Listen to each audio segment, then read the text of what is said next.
Derek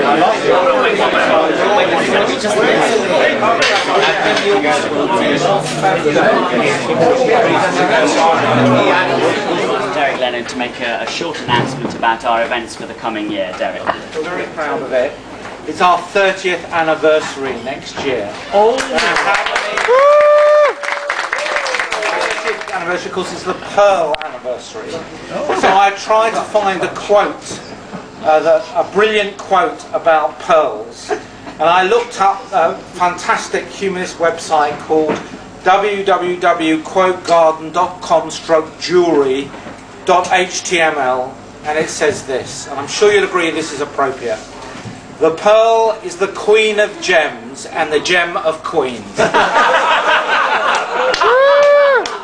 a fantastic programme for you. I'd like to mention one very brief other thing. GALHA was instrumental in getting the International Day Against Homophobia set up in this country. And I'm pleased to tell you that next month, for the first time in the General Council of the United Nations, a declaration against homophobia will be spoken at in the General Council of the United Nations. It's an absolutely incredible achievement. And we are going to go on. This declaration, countries have signed it that you'll be really surprised about. And we're going to, and Idaho, along with the French government and other people involved, including the British government, we're going to go along, we're going to go on and on until we've got as many countries as possible to sign it, so that rather than just a declaration, it becomes a resolution in the United Nations, and we end the scourge of the criminalisation of homophobia like we did here, but all over the world. Thanks very much. Thanks very much, Joe. Well, GALHA has had another great year, and those of you who are at the Winchester weekend this year, I know, will have heard all about it, so I'm not going to say anything about it. The newsletter comes out soon, and you'll read all about it there. I'm just going to introduce our speaker and our award recipient this year, who is Angela Eagle MP. Angela has been MP for Wallasey since 1992 and is a former Vice Chair of the Parliamentary Labour Party. She is the first out lesbian minister. She's currently in government, and before that, 11 years ago, was the first out sitting lesbian MP, and remains the only out lesbian in the whole of Parliament, in the House of Commons or the House of Lords. She's a patron of Labour Humanists, an honorary associate of the National Secular Society, and a supporter of the British Humanist Association.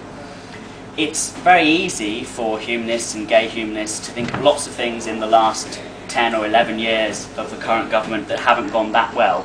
The expansion of faith schools is a particular bugbear for us all, but that means I think that it's quite easy sometimes to forget all the things that have been done. We've had the Civil Partnership Act. Yes. We've had the first legislation to protect gay and lesbian and bisexual people in employment, in the delivery of goods, facilities and services. We've had the abolition of the blasphemy law,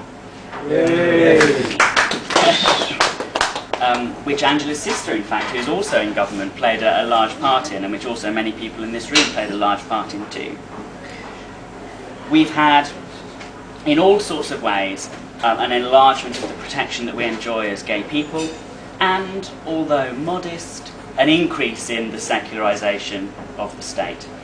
Angela herself, and this is why she's receiving the award from us today, Angela herself played a not insignificant part in bringing the sexual orientation regulations that outlaw discrimination against us in goods and services to pass. There was a lot, as we all will know, whether because we worked on it or because we just read about it, there was a lot of behind the scenes and up front lobbying from the churches, not least, oh, a phone. Could someone turn their phone off? Oh, it's you. Right, well, we'll speak about that later. There was the sanctions. There was a lot of lobbying by the churches, not least by the Roman Catholic Church, who said a number of offensive things, and in particular tried to have legislation as it would apply to adoption agencies watered down, as you may remember. Well, equally behind the scenes, there are a large number of progressive and enlightened people who pushed for those exemptions not to be allowed. for religious privilege and religious discrimination not to be enshrined in these newest laws of protection for gay and lesbian people. Angela was one of those individuals, and I'm very pleased to say that that, as well as for many other reasons, has led us to award her today with our now annual award, shiny and beautiful, inscribed, awarded to Angela Eagle MP by the Gay and Lesbian Humanist Association for her part, and a large part, as I said, in achieving legal protection in the provision of services for gay and lesbian people. Angela Eagle MP.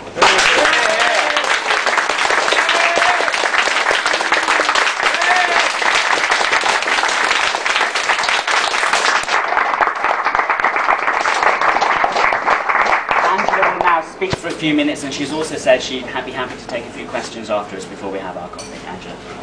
You didn't know you were going to have to ask me questions, did you? It's a great pleasure to be here, and it's always a pleasure to get recognised for achieving something and making a difference in politics. It's why all of us go into it. There's something very nice about being recognised for something positive when you're a politician these days, because so many people only concentrate on the negative. But I have to say that regardless of the prize, I thoroughly enjoyed doing what I did to enable us to get proper goods and services protection on grounds of sexual orientation into the law. And we started off in Northern Ireland, which isn't always perhaps the best place to start, but that was thanks to Peter Hain, who was absolutely determined prior to devolution to establish these rights there, and led to some interesting early morning conversations on the Today programme. I don't know whether any of you heard them, with various Northern Irish politicians, who strangely, what got me actually was that they were protected on the grounds of their religious belief, but they then wanted to deny those protections to the LGBT community on the grounds of their sexual orientation. And I couldn't abide that kind of, we'll have the protection of the law, but we're not going to let you have the protection of the law attitude. And so I think that we managed to do the right thing. I think in the last 10, 11 years, we've made huge strides forward in our own civil rights as an LGBT community. There are still some things to do around the edges, and I can sort of assure you that I will be continuing, even from a position where I can't be quite so upfront on the media, to ensure that that we make progress in those areas. But actually, I think now a lot of the task left to us is to make the new rights that we have a reality for people in every walk of life, and to ensure that the equal rights that we've managed to enshrine in law, and the fact that LGBT people have in legal protection against being discriminated against in the provisions of goods and services, actually a reality. And that the next phase of our work, I suppose, is to defend what we've got, because never assume that it can't be taken away again just because it's there, and to make those rights a reality for everybody in the LGBT community, whatever context they're in. And that's why we've got to shift to making sure those rights are enforced.